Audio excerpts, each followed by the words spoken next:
I watched my wife kiss another man at 11:47 p.m. on New Year's Eve on a 4K screen in front of 50 people and 4,000 live stream viewers, and she had no idea I was the one who pressed play.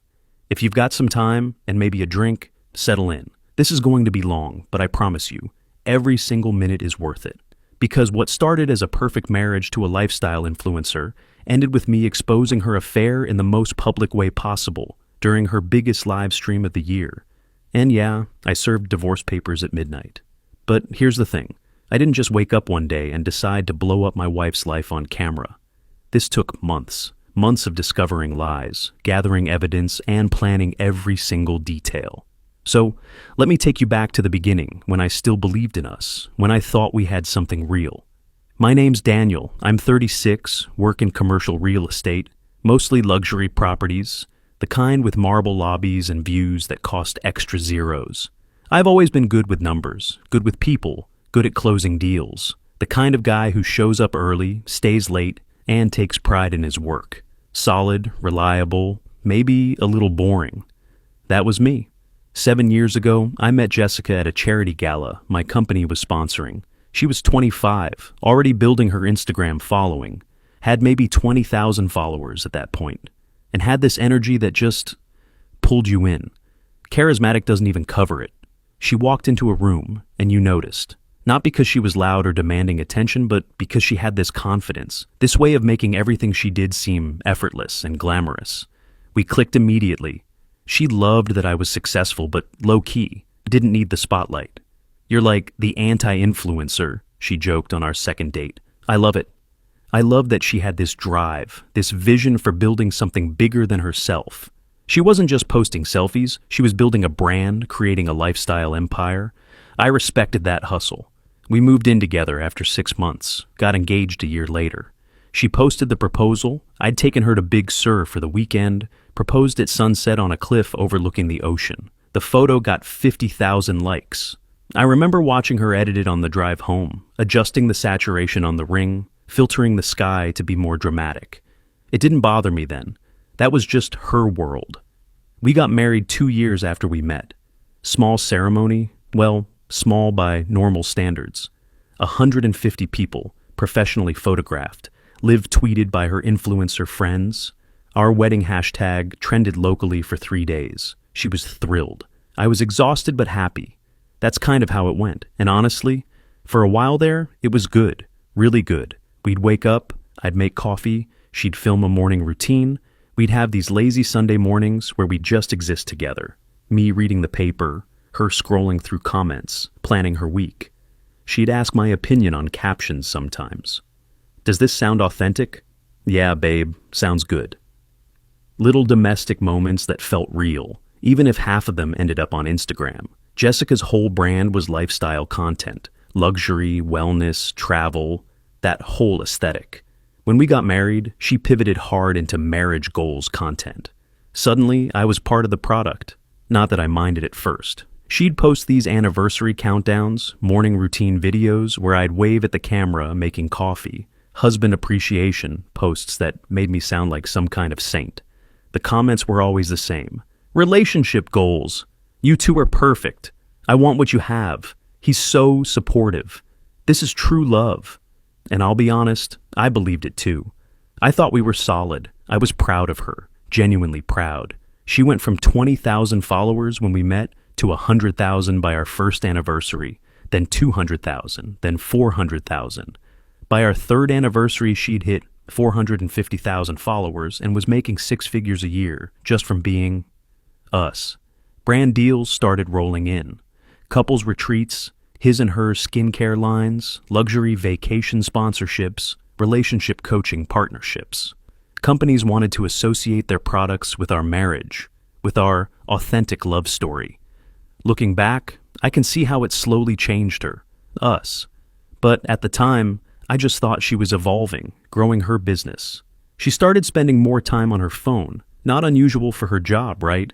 She'd be at dinner scrolling through analytics, checking engagement rates, responding to DMs from brands. Sorry, babe, just need to answer this real quick. But real quick became 30 minutes, then an hour. Our conversation started feeling transactional. She'd ask about my day, but I could tell she was half listening, already thinking about tomorrow's content schedule. We'd plan a date night and she'd spend 20 minutes setting up the perfect shot of our dinner before we could eat. The food would get cold. I'd sit there, patient, supportive, telling myself this was just part of being with someone who worked in social media. But here's what I didn't see coming. The more successful she got, the more I became a prop. Not a partner, a prop. Something to stage in the background of her perfect life. I was supportive husband. That was my role, my character in her story. About 18 months ago, things started shifting more noticeably. I was traveling more for work. Chicago, Atlanta, Dallas, sometimes a week at a time closing deals. Commercial real estate doesn't stop, especially not for the big clients. And Jessica started getting distant, different. Small stuff at first. Things I told myself I was imagining. She'd be on her phone more, but turned away from me, angling the screen so I couldn't see. If I walked into a room while she was texting, she'd close the app quickly. Just work stuff, she'd say. Boring brand negotiations. She changed her phone password. We'd always had open devices, not because we were checking on each other, just because there was never a reason not to. But one day I picked up her phone to check the weather. Mine was charging, and the passcode didn't work. "Oh yeah, I changed it," she said casually. "There was this phishing attempt on my account, so I'm being more careful with security." Made sense. I didn't push it. Started wearing perfume I didn't recognize. "Oh, this? Yeah, it was gifted by a brand. They want me to feature it in a post. Do you like it?" I did, actually. It was nice. Expensive smelling. But something about the way she wore it, not during shoots but on random Tuesday afternoons, felt off. She stopped wanting me in her content. After years of morning routine videos featuring both of us, couples workouts, day-in-the-life vlogs where I'd make a cameo, suddenly that all stopped. "I'm evolving my brand," she explained, focusing more on solo lifestyle content, empowerment, that kind of thing, less coupley stuff. "Is everything okay with us?" I asked once. "Of course. Why would you ask that?" "I don't know. You just seem different." "I'm not different, Daniel. I'm busy. I'm growing my business. I thought you'd be happy for me." And there it was. The subtle reframing. If I questioned anything, I was being unsupportive. If I noticed changes, I was being insecure. So I stopped asking. Because that's what I do. I'm the guy who avoids conflict, who trusts people until given a real reason not to. That's probably my biggest flaw, honestly. I wanted peace more than I wanted the truth. Then, about 6 months before everything exploded, Jessica announced she was hiring a dedicated photographer/creative director. His name was Marcus. Mid-30s art school guy, had this whole moody creative aesthetic. She introduced us briefly at a coffee shop. Charming enough, professional portfolio. He seemed legit. "He really gets my vision," Jessica said, showing me his work on her phone. "This is going to take my content to the next level." I felt this weird pit in my stomach, but I couldn't explain why. Marcus seemed fine, professional. So I swallowed the feeling and said, "That's great, babe. I'm glad you found someone good." That was my first mistake, ignoring my gut. Over the next few months, Jessica started doing shoots with Marcus 2-3 times a week, sometimes all-day sessions. She'd come home exhausted talking about lighting setups and color grading and creative concepts I didn't really understand. And I was happy for her. Really, she was building something, and I wanted to support that. But the couple content started disappearing. No more morning routine videos with me. No more husband appreciation posts.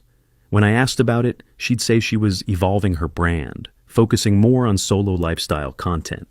Made sense, I guess. I didn't push it. Then came the Napa Valley Post. I was in Chicago for a week, closing a massive deal. Commercial property, tons of stress, barely sleeping. And one night, lying in my hotel room at like 11 p.m., I'm scrolling Instagram to decompress. And there's Jessica's latest post, romantic sunset over a vineyard, couples massage, candlelit dinner, wine tasting.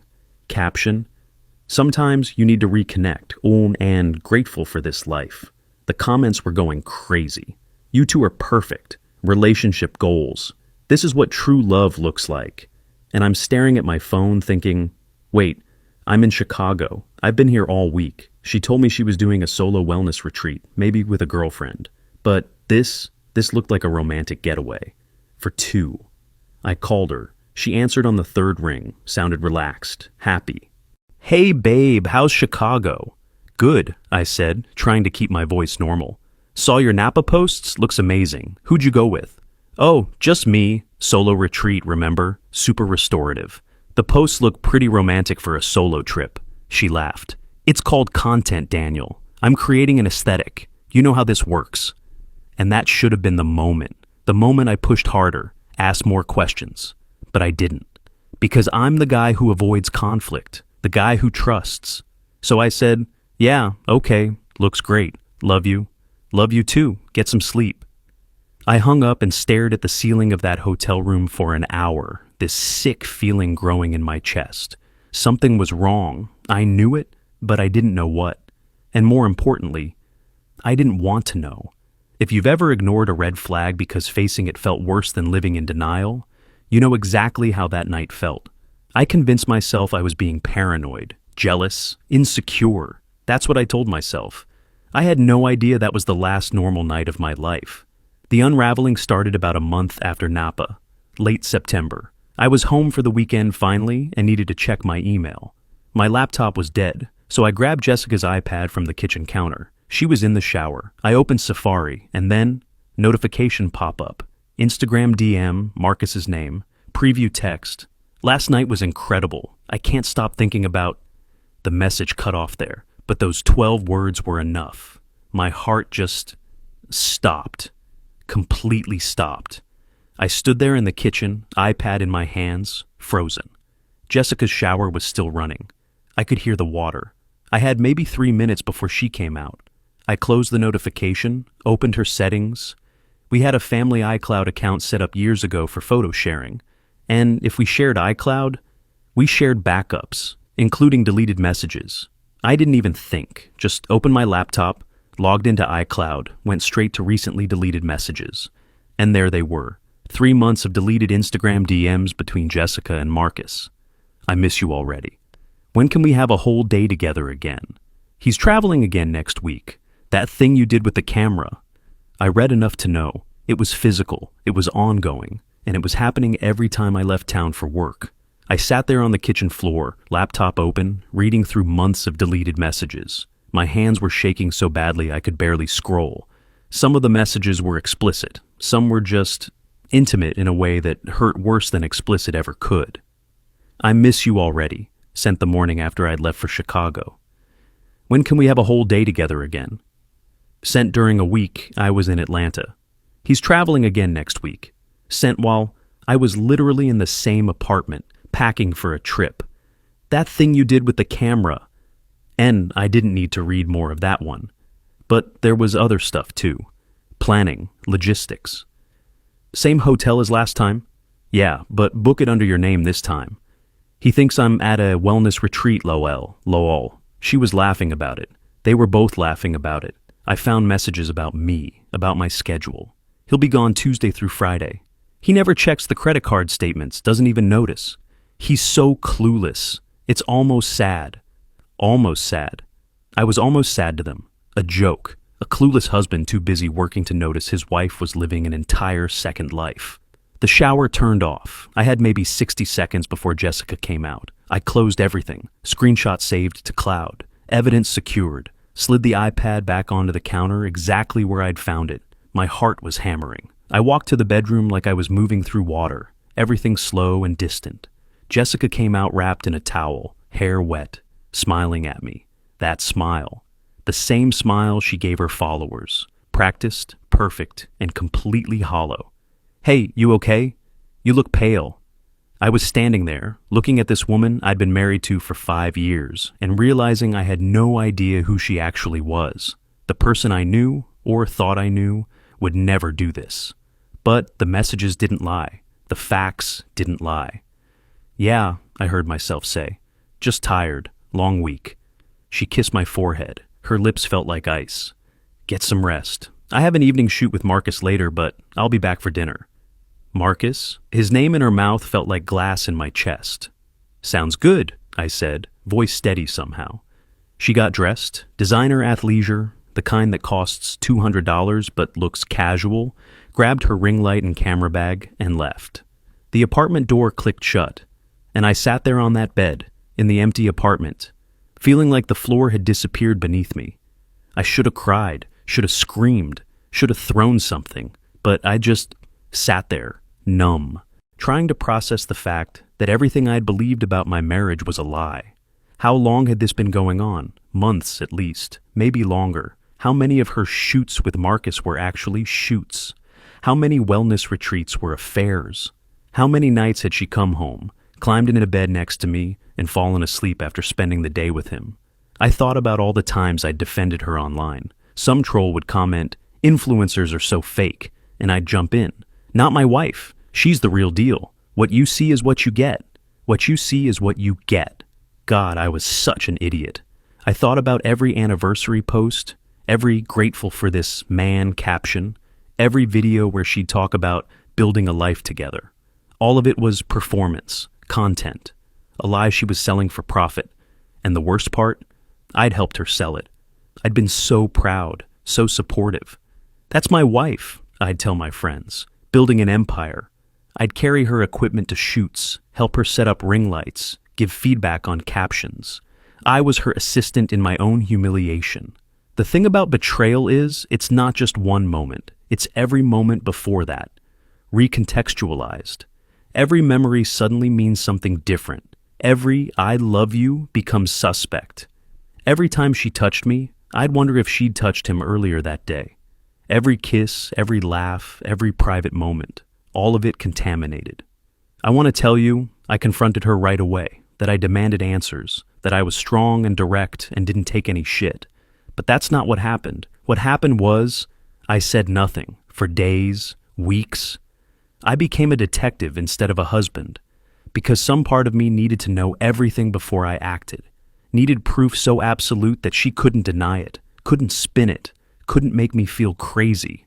I called my best friend Ryan. He runs a tech startup, knows his way around digital forensics. We met at a bar, and I told him everything. If she's been deleting stuff, Ryan said, there's always a trail. Cloud backups, metadata, location data. You want me to dig? I nodded. Yeah, I need to know how deep this goes. Over the next 2 weeks, Ryan did things I probably shouldn't detail too specifically. Gray area stuff. But the short version is, he found Marcus's business cloud account where he backed up all his raw photography files. And once we had access to those, everything became clear. Every photo Jessica had posted over the last 5 months, we had the raw files. And raw files have metadata, date, time, location, GPS coordinates, camera settings, everything. I cross-referenced her Instagram posts with the raw file data. Post, lazy Sunday morning at home. Metadata, taken at Marcus's loft address, 11 a.m. Post, sunrise yoga session. Metadata, Marcus's camera, taken at 8 p.m., not sunrise, sunset. Post, romantic dinner photo at the Italian place I took her for our anniversary. Metadata, different date. She'd gone there with Marcus. The Napa post, yep. GPS data from Marcus's camera. They'd been there together. Same hotel, for 3 days. Every romantic post, every grateful for this life caption, every comment saying relationship goals, built on a lie. A lie she was profiting from. Brand deals, sponsorships, followers, income. All of it funded by a fake marriage she was selling to the internet.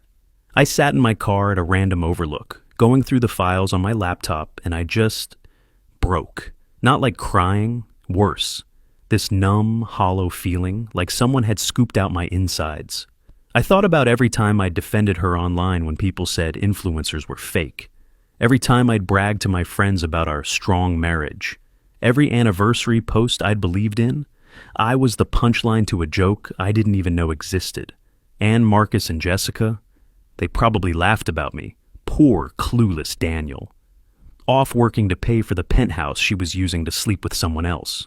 I sat in that car until after dark, ignoring calls from Jessica. Where are you? Dinner's ready. I couldn't even look at her messages. Finally, I drove home, walked in around 10 p.m. Jessica was annoyed. "Where were you? You didn't answer." "Sorry," I said, voice flat. "Work call. I'm exhausted." I went to the bedroom, closed the door, sat on the edge of the bed staring at nothing, and then something shifted. The fog of grief hardened into something colder, sharper. She'd made me part of her performance, part of the products she sold. Every brand deal, every sponsorship, every follower, gained through a lie. And suddenly, I knew exactly what I was going to do. Everyone only sees the highlight reel, but I had access to the raw files. Let me tell you about planning revenge. The internet makes it seem dramatic, like you're supposed to confront them immediately, throw their stuff out, make a scene, key their car, send screenshots to everyone you know. But that's not strategy, that's emotion. And emotion makes you sloppy, makes you the bad guy, makes you someone who can be dismissed as crazy or unstable. I didn't want emotion.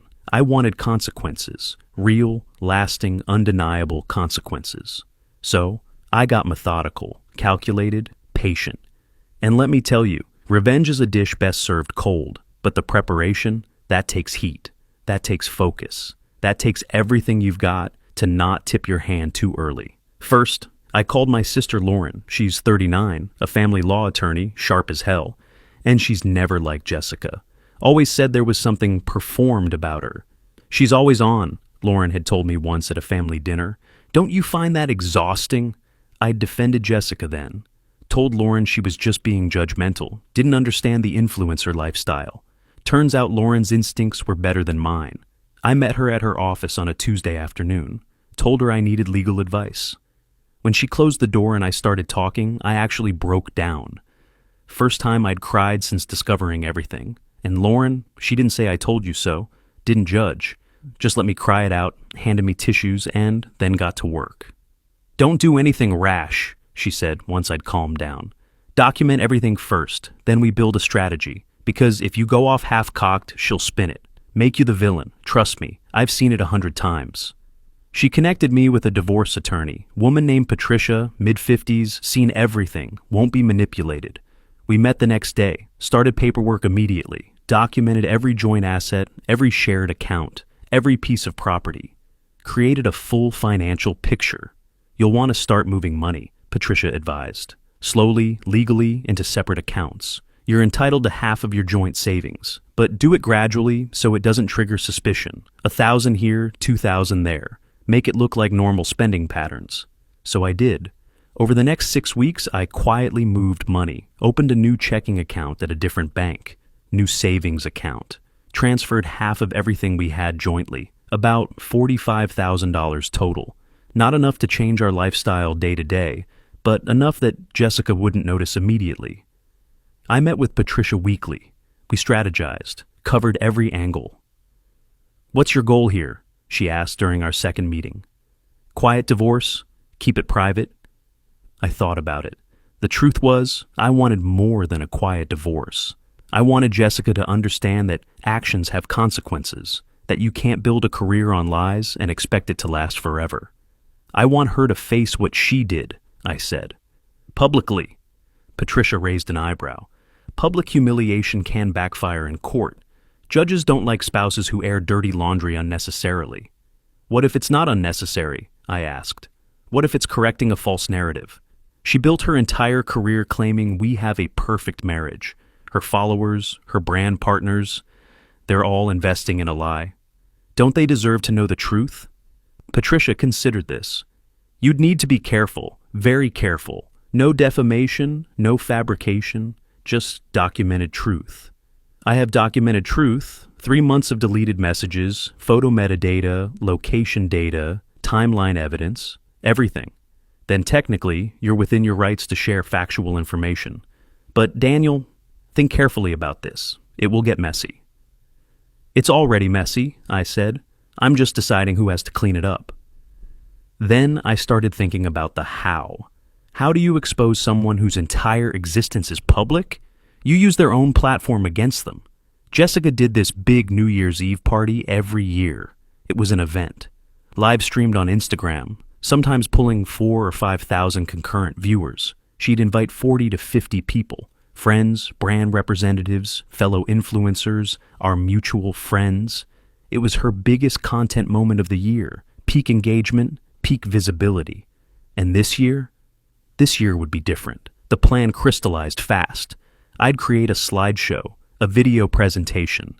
Not angry, not vengeful, just factual. A highlight reel of her lies, side-by-side comparisons of her Instagram posts versus the raw file metadata that proved where she actually was, who she was actually with. Screenshots of deleted messages between her and Marcus. Photos from the private investigator I'd hired, because yes, I hired a PI. Let me tell you about that. Early November, I found this guy, Derek, former cop, now does private investigation. Discreet, professional, expensive. I paid cash. Gave him Jessica's schedule for the following week. Told him what I suspected. "You want photos?" he asked. "I want proof," I said. Undeniable, court-admissible proof. Derek followed her for 3 days. On day 2, Jessica had told me she was doing an overnight shoot in the mountains. Product photography for an outdoor brand, super rustic vibes, she'd said. Kissed me goodbye, told me not to wait up. Derek's photos told a different story. He followed her to a boutique hotel in Big Sur. Watched Marcus arrive 20 minutes later. Photographed them checking in together, kissing in the parking lot, walking to a room holding hands. They didn't leave that room for 6 hours. When Derek emailed me the encrypted folder of photos, I sat in my car and opened them. Saw my wife's hand on another man's chest. Saw her face showing genuine happiness. Not the camera smile, the real one. The one I used to think was just for me. There was one photo in particular that destroyed me. Them on the hotel balcony, early morning light, her wrapped in his arms, both of them looking at the ocean, peaceful, content, in love. I had to pull over, couldn't breathe, chest tight. This wasn't just an affair. This was a relationship.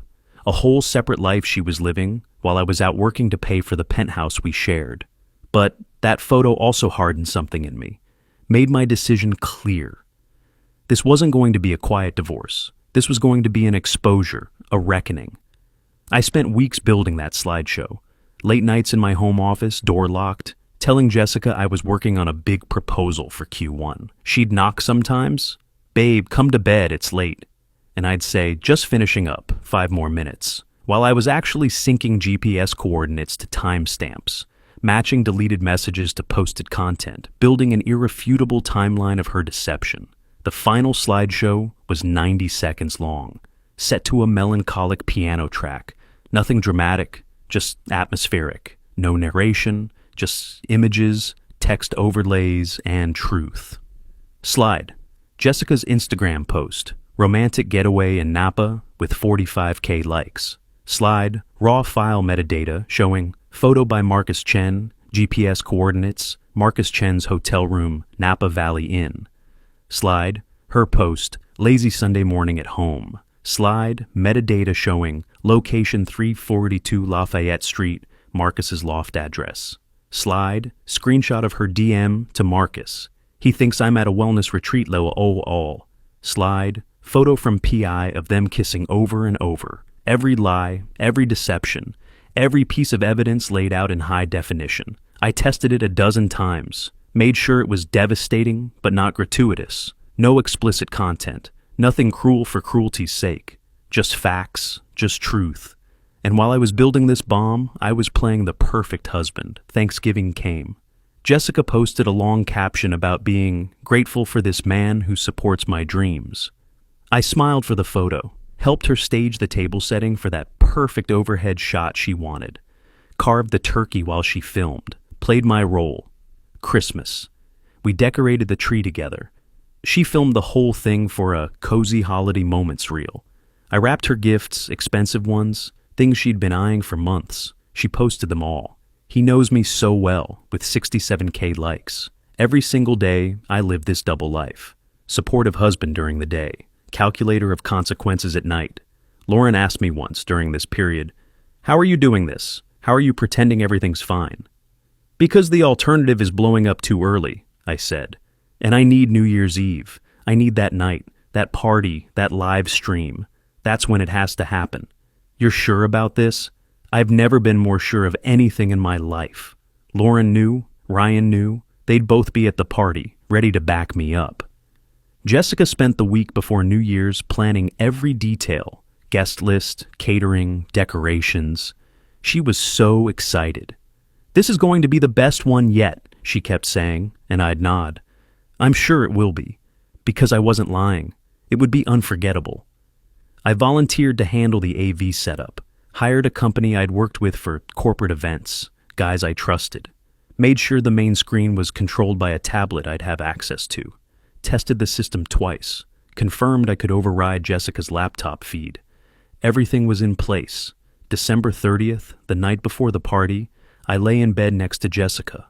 She was scrolling Instagram, planning her outfit for tomorrow, oblivious. And I thought, everyone only sees the highlight reel. Tomorrow, they'll see the raw files. I didn't sleep that night, but I was ready. New Year's Eve arrived. Jessica was in full influencer mode. Ring lights positioned, camera angles checked, designer dress, hair and makeup perfect. Our penthouse looked incredible. Floor-to-ceiling windows with a view of the city skyline, everything staged for maximum aesthetic. The caterers arrived at 4 p.m. Bartenders set up. DJ did a sound check. I wore a suit, kept my face calm, my hands steady. But inside, my heart was pounding. Marcus showed up early to help with setup. I shook his hand, looked him in the eye. He had no idea. Hey Daniel, good to see you, man. Yeah, you too. I watched him and Jessica interact, the casual intimacy, the inside jokes, the way his hand lingered on her shoulder for just a second too long. It felt surreal, like watching actors in a play I'd written but hadn't performed yet. Guests started arriving around 6 p.m. Jessica's influencer friends, brand reps from the skincare company, and the travel brand she had deals with, our mutual friends. Ryan showed up, found me in the kitchen. You sure about this? He asked quietly. I've never been more sure of anything. Lauren arrived fashionably late, positioned herself near the main screen. She knew what was coming. By 8 p.m., the party was in full swing. Music, dancing, champagne flowing. Jessica was in her element, going live on Instagram periodically, filming TikToks, working the room. Everything looked perfect. At 10:30, she announced the main live stream was starting. Set up her phone on a tripod, facing the main area where the big screen was visible. Viewer counts started climbing. 1,200, 2,000, 3,500. Jessica addressed the camera. Thank you guys for being here. This year has been amazing. Comments flooding in. You're glowing. Relationship goals. Can't wait for midnight. I moved casually near the AV control tablet. Ryan positioned himself nearby, ready to block anyone who tried to interfere. Lauren stayed by the door. 11:30, 30 minutes. I checked my phone. Slideshow queued, ready to play. Divorce papers in my car downstairs, signed and notarized. Bag packed with my essential stuff. I was leaving straight from here, going to Lauren's. 11:50, 10 minutes. Jessica led a champagne toast. To the best year yet. Everyone raised their glasses. Marcus was filming her. That same secret smile they shared. My hands were shaking. I shoved them in my pockets. 11:58, 2 minutes. Jessica called out over the music. Okay, everyone, 2 minutes to midnight. Let's get ready to count down. The room started to quiet. People gathering, phones out, ready for the moment. And then I stepped forward. Actually, I said, loud enough for everyone to hear. Before we count down, I want to share something special. The room went quiet. People turned. Jessica looked over, smiling. She thought this was a surprise for her, some sweet husband thing. Babe, what? A highlight reel, I said, voice calm, cold. A look back at this year. I think everyone will find it illuminating. I pressed play on the tablet. The lights dimmed, automatic setting. The big screen lit up. Piano music started. First slide, Jessica's Instagram post. Romantic getaway in Napa. Second slide, raw file metadata. Photo taken by Marcus Chen. GPS, Marcus Chen's hotel room, Napa Valley. You could hear the gasp ripple through the room. What? Jessica's voice, rising. Daniel, what is this? Stop this. But it kept playing. I'd locked the tablet. No one could stop it but me. Side-by-side comparisons, her Instagram posts versus reality, screenshots of deleted messages, names visible, Jessica and Marcus, photos from the private investigator, nothing explicit but undeniable, them kissing in a parking lot, entering a hotel together, walking hand in hand on a beach she had told me she went to alone, timeline graphics. She posted this. She was actually here. The room, dead silent except for that piano track. 50 people watching, processing. The live stream camera still rolling. Viewer count spiking, 5,000, 6,000. Jessica's face went through every emotion in 10 seconds. Confusion, horror, realization, panic. Marcus tried to move toward the screen. Ryan stepped in front of him. Let it play out, man. 60 seconds of truth, undeniable, methodical, devastating. The final slide, white text on black. Everyone sees the highlight reel. Here are the raw files. Happy New Year. The slideshow ended. Somewhere outside, fireworks started. It was midnight. The room, total silence for 5 seconds that felt like an hour. Then chaos. Daniel, we can talk about this. Jessica, voice breaking, tears starting. I pulled an envelope from my jacket pocket, walked over to her, handed it to her. Divorce papers, I said. Voice calm. Cold. You'll be served officially tomorrow, but I wanted you to have these now. You can't, not like this, not in front of... You built your career on our marriage, I said. Seems only fair it ends here too. The room was watching. Everyone. The brand rep from the skincare company stepped forward. Jessica, we're going to need to have a conversation. One of her influencer friends had her phone out, definitely recording. Marcus was pale, silent, trying to slip toward the exit.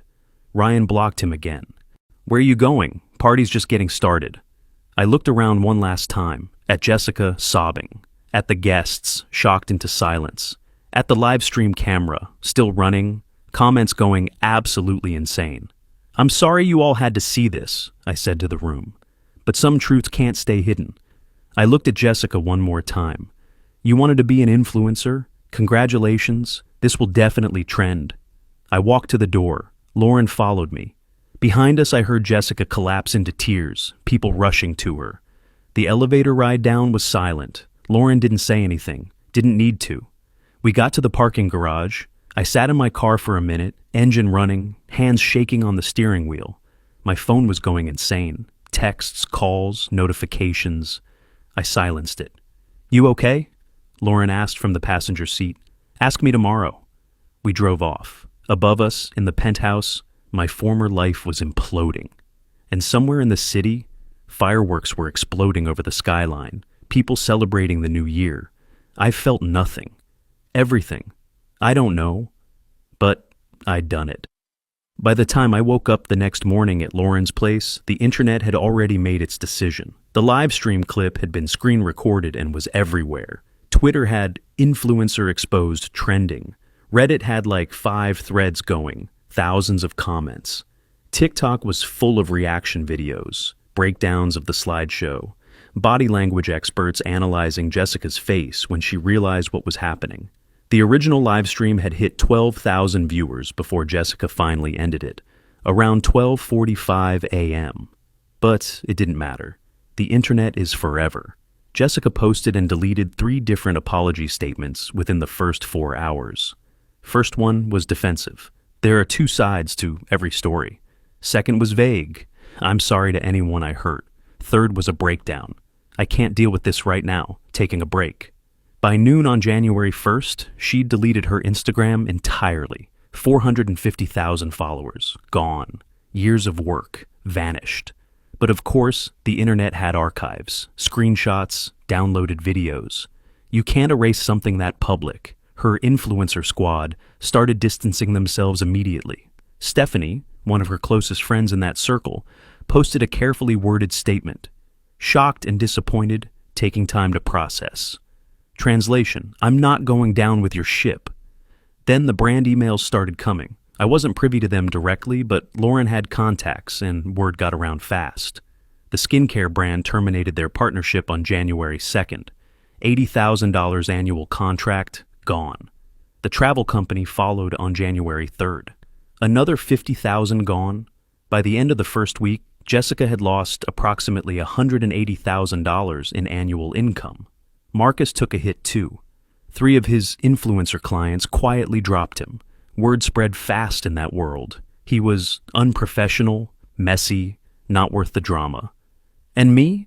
I moved into Lauren's guest room temporarily, stayed off social media, focused on work, started seeing a therapist twice a week because, surprise, blowing up your marriage on livestream doesn't exactly lead to peaceful sleep. But the fallout wasn't over, not even close. By mid-January, Jessica had moved back in with her parents 2 hours outside the city. Small town, the kind where everyone knows everyone.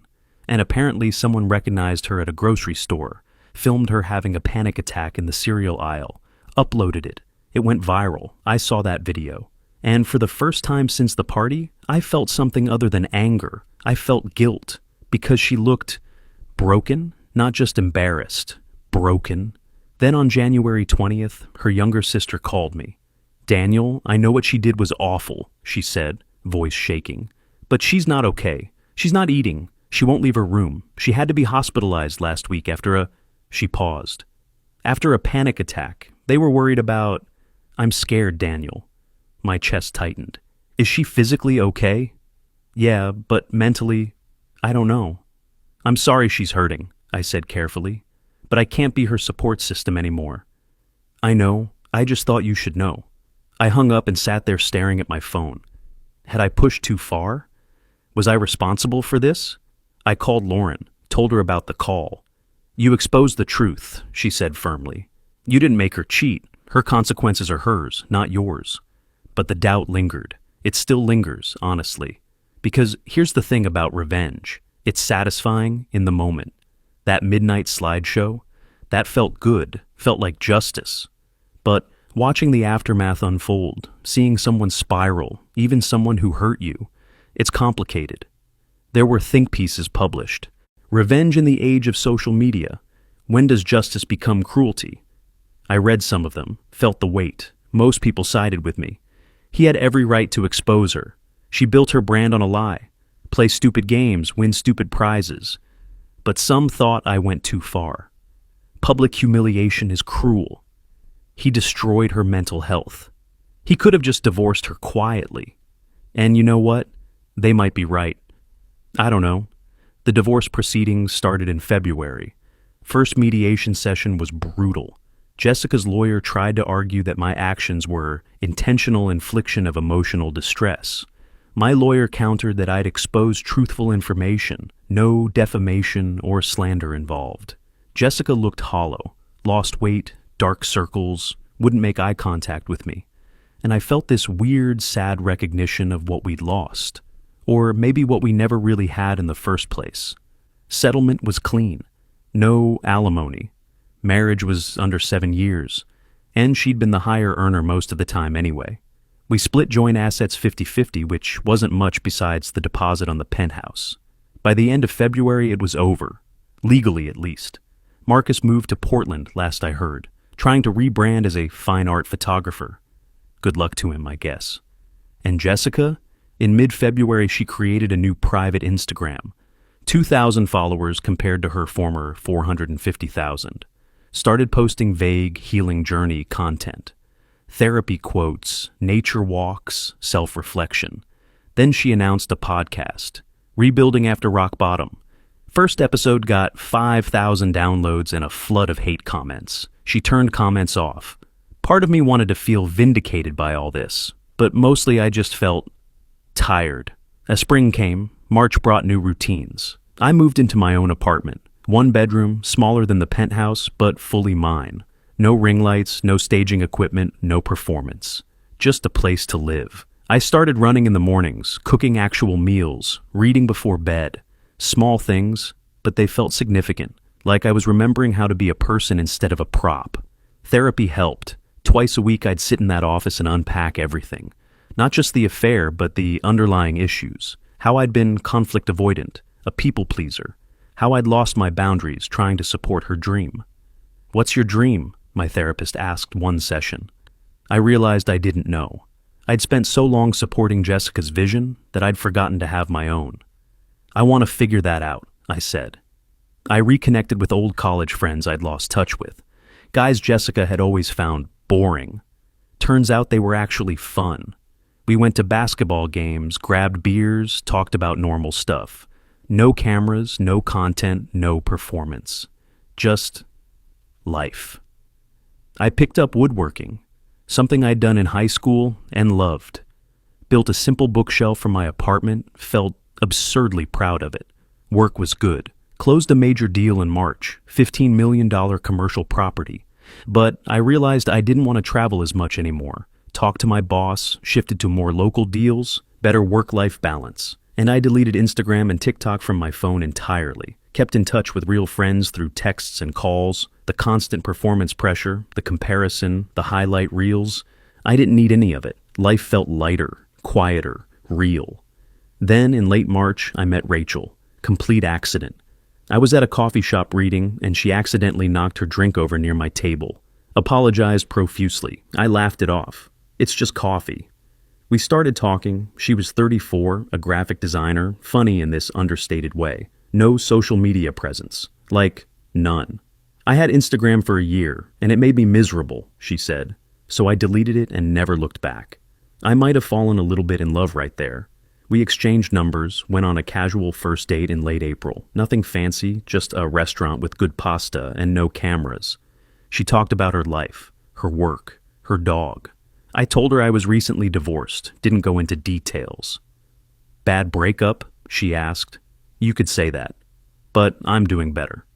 We talked for 3 hours. No agenda, no performance, just conversation. At the end of the night, she said, "This was really nice. No pressure, but I'd like to do this again." "Yeah," I said. "Me too." Over the next few weeks, we went on simple dates, farmers market, hiking, cooking dinner together at her place. Her dog, a golden retriever named Biscuit, stole my sock once, and we laughed so hard we cried. And I realized this is what real connection feels like. Not staged, not performed, not curated for an audience. Just two people getting to know each other. One night in May, I was having dinner at Lauren's and she said, "You seem lighter, happier." "I am," I admitted. It's weird. I thought revenge would feel like closure. But this, building a new life, this feels like closure. Proud of you, little brother. In therapy, I talked about the guilt that still lingered. Jessica's hospitalization, the public humiliation, the way her career imploded.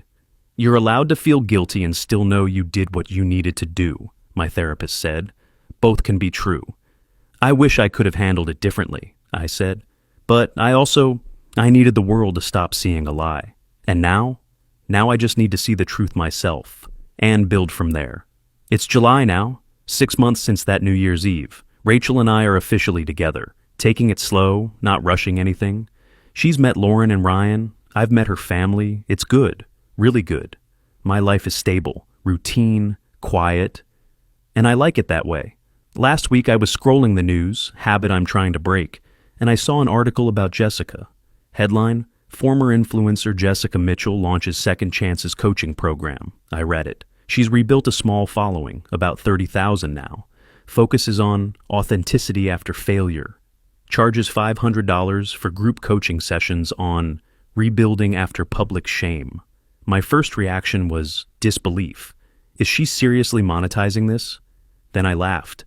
Of course she is. She'll always find an angle, always find a way to turn life into content. I closed the article, didn't share it, didn't comment, realized I didn't care what she did anymore. She's not my story to tell anymore. That evening, I told Rachel about seeing the article. "How do you feel?" she asked. Honestly, nothing. Maybe a little sad for what we could have been, but mostly nothing.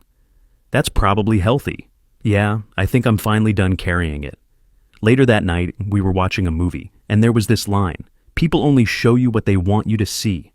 I found myself thinking everyone only sees the highlight reel, but the raw files, they tell the real story.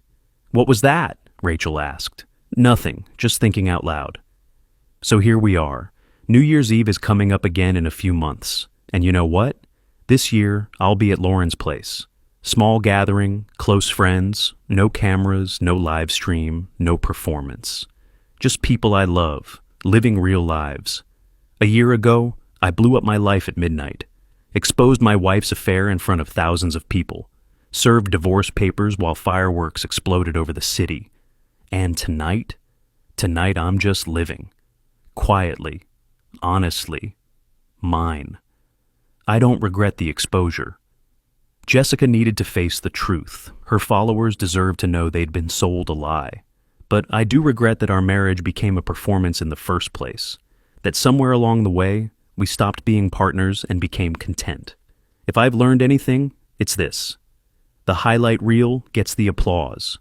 But the raw files, those are where you actually live. And I'm finally learning to live in the raw files. No filters, no edits, just real. So, if you're out there watching someone's perfect life online and wondering why yours doesn't measure up, remember, you're comparing your raw files to their highlight reel. And trust me, everyone's got raw files. The mess, the doubt, the fights, the failures, everyone. The question is, are you brave enough to live in yours? Because I am, finally. And you know what? It's not perfect. It's not Instagram worthy, but it's mine. And that's enough.